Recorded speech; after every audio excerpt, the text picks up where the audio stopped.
everyone, how are you all? I'm Akanksha Singh, your nursing educator. आप सभी का स्वागत है उत्कर्ष क्लासेस के बीएससी नर्सिंग चैनल के ऊपर। और बेटा आज जो है मैं आप सभी का एक सबसे इम्पोर्टेंट टॉपिक जो आप सब बार बार डिस्कस करते रहते हैं, हम जब भी किसी भी एग्जामिनेशन की तैयारी करते हैं हमारे दिमाग में बस एक चीज आता है कि कैसे, मतलब अगर मैं ये जॉब क्लियर करूंगा तो मेरे हाथ में कितनी सैलरी आएगी।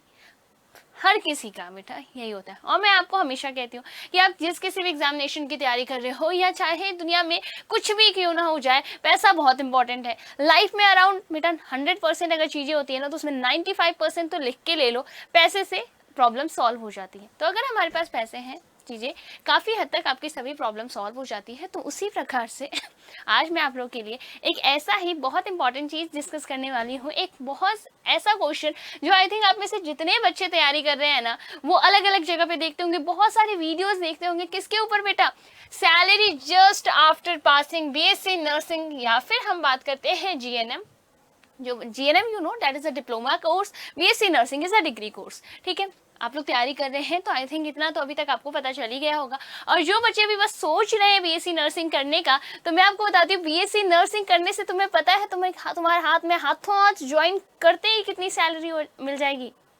तो ये क्वेश्चन का आंसर मैं यहाँ स्टार्टिंग में नहीं दे रही हूँ, इस क्वेश्चन का आंसर बेटा हम लोग एंड में लेंगे। इस क्वेश्चन का आंसर पूरा एकदम एंड तक या फिर बीच में कहीं भी आपको आंसर मिल सकता है, क्योंकि पूरा हर एक चीज मैं आपको यहाँ पे एक्सप्लेन करने वाली हूँ। क्या कुछ रहने वाला है इस वीडियो के अंदर, क्या सैलरी रहती है बीएससी नर्सिंग, या फिर अगर कोई एम्स में आप nursing as a nursing officer join करते हैं, किसी प्राइवेट हॉस्पिटल में अगर आप as a nursing officer join करते हैं, किसी दूसरे गवर्नमेंट हॉस्पिटल्स के अंदर आप as a BSc nursing join करते हैं, तो आपकी हाथों हाथ आपकी इन हैंड सैलरी क्या रहती है, हम उसके बारे में डिस्कस करने वाले हैं। तो ये जो वीडियो है बहुत ज्यादा इंपॉर्टेंट होने वाला है, अपने सभी दोस्तों के साथ में जाकर शेयर कर दो, क्योंकि एकदम ऑथेंटिक डेटास, रियल डेटास, हाथों हाथ ज्वाइन करते ही क्या सैलरी मिलेगी बेटा, एकदम ऐसा समझो कि पे स्लिप से डेटा उठाकर मैं आपको यहाँ पे बताने वाली हूँ। तो बहुत ही ज़्यादा खास रहने वाला है। शुरू करते हैं विदाउट वेस्टिंग एनी टाइम। बेटा देख लीजिए,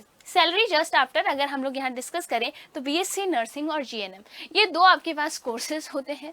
बीएससी नर्सिंग एक फुल टाइम कोर्स है, अराउंड 4 साल आपके समय जाता है इसके अंदर। और वहीं पे जीएनएम की बात करें कहीं 3 साल कहीं 3.5 साल, थोड़ा सा टाइम का लेस होता है, but it's a diploma course. और धीरे धीरे जो अलग अलग कॉलेजेस हैं, अलग अलग यूनिवर्सिटीज़ हैं, वो धीरे धीरे जो वैल्यू है जीएनएम की वो थोड़ी कम होती जा रही है।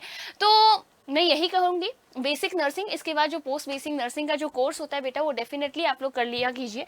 मीन्स ऐसे तो ज़्यादा मैं यही सजेस्ट करूंगी कि अगर आप 3 साल वहाँ दे ही रहे हैं, 3-3.5 साल का टाइम आप जीएनएम के अंदर अगर आप दे ही रहे हैं, तो साथ साथ में आप बीएससी नर्सिंग के अंदर थोड़ा सा टाइम और दे दीजिए, थोड़ा सा टाइम और, यानी 4 साल में आपकी प्रॉपर क्या हो सकती है बीएससी नर्सिंग का कोर्स हो जाएगा।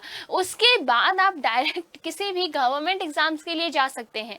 तो मैं तो यही सजेस्ट करूंगी कि अभी अगर आपका जो सब्जेक्ट है बेटा 12th के अंदर अगर आपकी पीसीबी सब्जेक्ट्स हैं, यानी कि फिजिक्स, केमिस्ट्री और बायो आपके पास सब्जेक्ट्स हैं, तो आप बीएससी नर्सिंग के लिए डेफिनेटली जा सकते हैं। यही सब्जेक्ट्स के क्वेश्चन आपके पास पूछे जाते हैं। एंट्रेंस एग्जाम दीजिए, बीएससी नर्सिंग आपके पास बहुत सारे डिफरेंट कॉलेजेस हैं, उन कॉलेजेस में आपका एडमिशन होता है, वहाँ पे आप जाकर बीएससी नर्सिंग कर सकते हैं। तो क्लास 2 अब यहाँ पे बात करते हैं।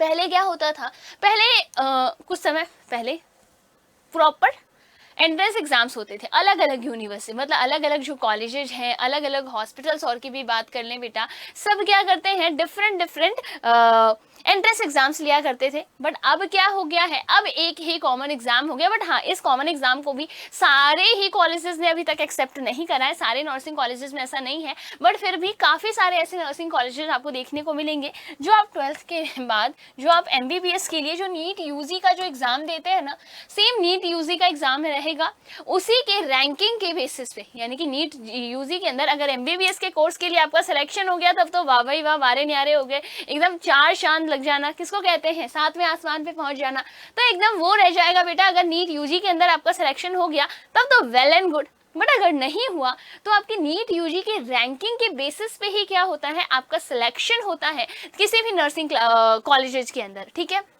यहाँ पे एक और चीज जान लेते हैं, क्या सारे के सारे कॉलेजेस में होता है? नहीं बेटा, सारे के सारे कॉलेजेस में नहीं होता है। अभी भी बहुत सारे कॉलेजेस हैं जो कि एंट्रेंस एग्जाम लेती हैं, मतलब पर्टिकुलर डिफरेंट कॉलेजेस के लिए आपको एंट्रेंस एग्जाम देना पड़ेगा, बट हाँ एम्स और के लिए नहीं, उसमें आपका यहाँ पे नीट यूजी से काम चल जाएगा। बात करते हैं बीएससी नर्सिंग या फिर जीएनएम जो है, अगर आपने कर लिया, यहाँ पे आ गए, एंट्रेंस एग्जाम दे लिया, बीएससी नर्सिंग कंप्लीट हो गई या जीएनएम आपका कंप्लीट हो गया, कंप्लीट होते ही आपके पास क्या आ जाएगा? आपके पास या तो आपका रजिस्ट्रेशन नंबर, यानी कि जो आपकी नर्सिंग का रजिस्ट्रेशन नंबर है, या मिडवाइफ का जो आपका रजिस्ट्रेशन नंबर है, ये आपके पास आपको मिल जाता है। ये रजिस्ट्रेशन नंबर मिलते ही, ये सबसे पहले बहुत इंपॉर्टेंट है, और ऐसा नहीं है कि इस रजिस्ट्रेशन नंबर के लिए आपको बहुत ज़्यादा माथाफोड़ी करनी पड़ेगी, बहुत इधर उधर पता नहीं क्या क्या दुनिया भर के काम करने पड़ेंगे, नहीं ऐसा नहीं होता है। आपका कोर्स कंप्लीट होते ही आपको ये रजिस्ट्रेशन नंबर जो है अलॉट कर दिया जाता है बेटा, डीएनसी से अलॉटमेंट आपको मिल जाता है, यानी दिल्ली नर्सिंग जो काउंसिल है वहाँ से आपको आपका रजिस्ट्रेशन नंबर मिल जाता है। सेम जैसे डॉक्टर्स होते हैं तो डॉक्टर्स का उनका रजिस्ट्रेशन नंबर मिलता है, लाइसेंस बोलते हैं ना, वैसा ही ये मिल गया। अब आपके ऊपर है, अब आप क्या करना चाहते हो। अगर आप प्राइवेट जॉब करना चाहते हो, you can go for private, और या आप गवर्नमेंट जाना चाहते हो, तो देखो काफ़ी सारे बच्चे क्या यहाँ पे डर जाते हैं और वो गवर्नमेंट के लिए जाते नहीं है, क्योंकि गवर्नमेंट के लिए उनको फिर से क्या पढ़ना पड़ता है, फिर से एक एंट्रेंस एग्जाम देना पड़ता है, और बच्चे डर जाते हैं।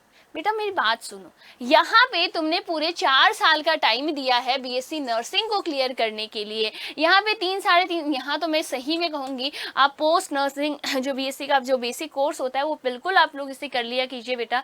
उसके बाद क्योंकि बहुत जल्दी ऐसा हो जाएगा कि जो जीएनएम के जो वैल्यूज़ हैं, वैसे तो मैं यही से कहूँगी कि क्यों कर रहे हो, उससे अच्छा बीएससी नर्सिंग करो, है ना।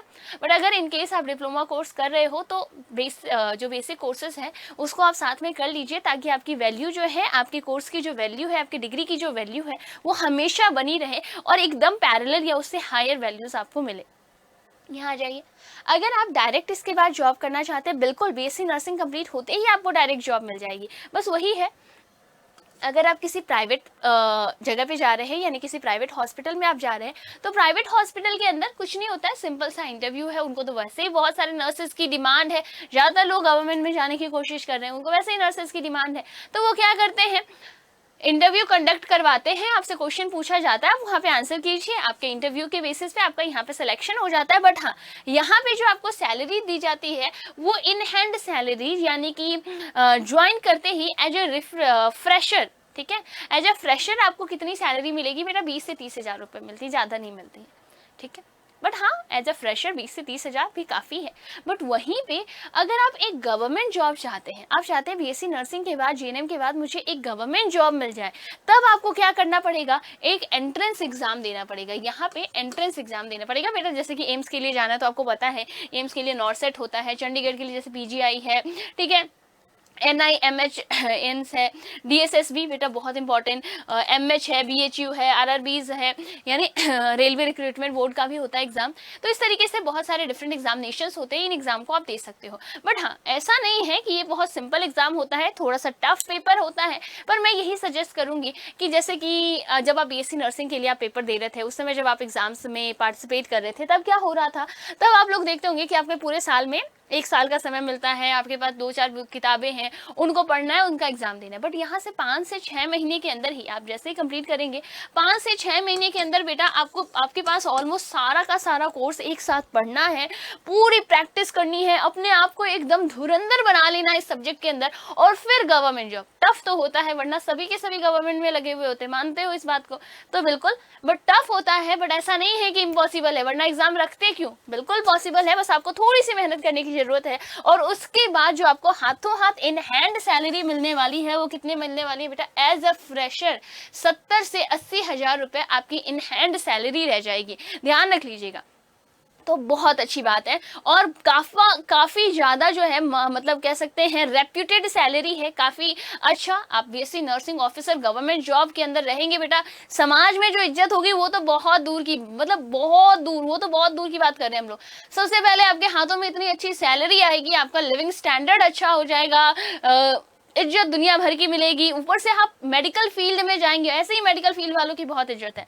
बट वहीं पे अगर आप डायरेक्ट जॉब नहीं चाहते हैं, आप चाहते हैं आप फर्दर स्टडी करें, तो बिल्कुल आप फर्दर स्टडी कर सकते हैं। आप बीएससी नर्सिंग के बाद एमएससी नर्सिंग कर सकते हैं, ठीक है। आप उसके बाद एनपीसीसी का जो कोर्स है बेटा वो कर सकते हैं। यहाँ देख लीजिए एमएससी नर्सिंग करने के बाद क्या है, तो एमएससी नर्सिंग करने के बाद भी आप क्या कर सकते हैं बेटा, जॉब कर सकते हैं। ऑब्वियस सी बात है, जब आप मास्टर्स कर रहे हैं, पहले आप बैचलर थे अब आप मास्टर्स कर रहे हैं, तो मास्टर्स करने के बाद भी दो चीजें हैं, या तो आप नर्सिंग ऑफिसर बन जाइए, यहाँ पे ग्रेड 7 का पे मिल जाएगा, और वहीं पे आप किसी कॉलेज के अंदर लेक्चरर वगैरह लग सकते हैं। जो नर्सिंग के कॉलेजेस हैं वहाँ पे आप एमएससी करने के बाद बेटा वहाँ पे जाके आप लेक्चरर लग सकते हैं, यहाँ पे क्लिनिकल इंस्ट्रक्टर बन सकते हैं एम्स। यहाँ पे भी आपका ग्रेड 7 ग्रेड 8 का जो है वहाँ ग्रेड 7 मिल रहा है, यहाँ मान लो आपको ग्रेड 8 का पे मिलेगा।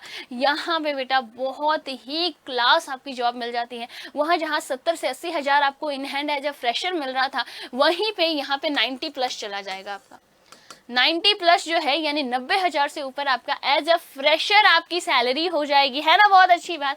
और उसके अलावा फर्दर स्टडीज, तो बेटा पढ़ाई तो आगे चलती रहती है, आपको जब तक आगे पढ़ना है तब तक आप आगे पढ़ सकते हैं। सारी दुनिया में तो पढ़ाई कभी खत्म ही नहीं होती है, पर हाँ जितना पढ़ाई करेंगे, जितने अच्छे से मेहनत करेंगे, जितने अच्छे से खुद को तराशेंगे, उतने अच्छे से हम चमकेंगे। मानते हो, जो लाक्षागृह में जलते हैं वही सूरमा निकलते हैं। बिल्कुल बेटा ध्यान रख लीजिएगा, this is very very important. ये बहुत ही एक खास चीज है और एक बहुत सुनहरी चीज है, तो बिल्कुल आपको इनका ध्यान रखना है। बाकी ऐसे ही इंफॉर्मेटिव वीडियो लेकर मैं आप लोगों के साथ मिलती रहूंगी। कैसा लगा आकांक्षा मैम के द्वारा ये इंफॉर्मेटिव वीडियो, मुझे कमेंट सेक्शन में जरूर बताना। एंड मिलते हैं नेक्स्ट वीडियो में। Till then tata, take care, bye bye, stay tuned, stay connected. ख्याल रखिएगा आप सभी अपना।